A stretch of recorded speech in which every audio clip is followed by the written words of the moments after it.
我哋嘅美食家林江老師唔單止對煮食好有研究，佢對儲存保鮮食材都好有心得。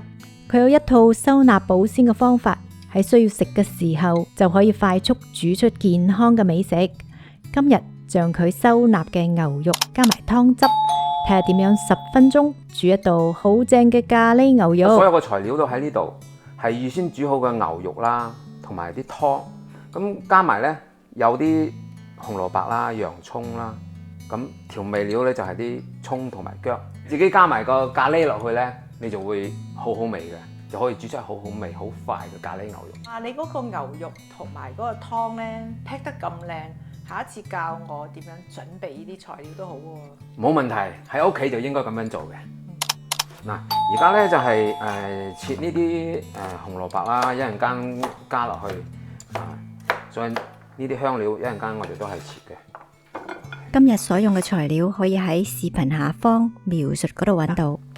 呢個牛肉呢，就係預先煮好咗嘅，已經係夠腍噶啦。咁咧而家我哋切到一片片擺低喺度呢，就可以用嚇。呢個真空包裝可以存好耐。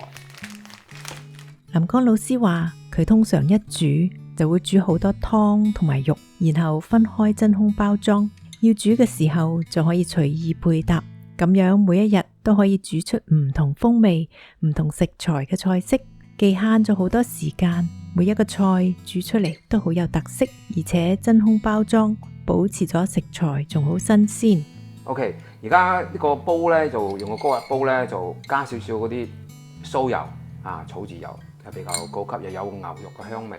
咁跟住呢，就可以加呢啲葱啦，一啲葱白啦，咁加落去，然之後呢，同埋嗰啲洋葱啦，加落去，咁樣炒佢稍微香少少。如果你用壓力煲嚟煲嘅話，只需要高壓5分鐘，湯同埋配料都煮好啦。哇！呢一個牛肉湯好香啊！如果用明火煮嘅話，加多10分鐘應該就足夠啦。跟住加入牛肉，因為牛肉已經係熟咗噶啦，只需要加熱5分鐘，唔需要再加壓，放入咖喱調味就可以開餐啦。要加啲椰奶落去呢，呢個會個味道個層次更加好啲。呢個係加咗椰奶嘅。呢個係日式嘅咖喱，佢已經溝好咗噶啦。咁呢，我又唔想全部都係放呢個，咁我想放一半，咁呢，然之後再加呢個呢，就係一個越南咖喱，咁啊風味有啲唔同。咁而家我哋再加啲越南咖喱個咖喱粉落去，個風味有啲唔同嘅。林江老師話，如果有朋友想知道點樣收納保鮮食材，佢會同大家分享佢自己嘅心得。如果你有興趣，喺下邊留言寫個1字就得啦。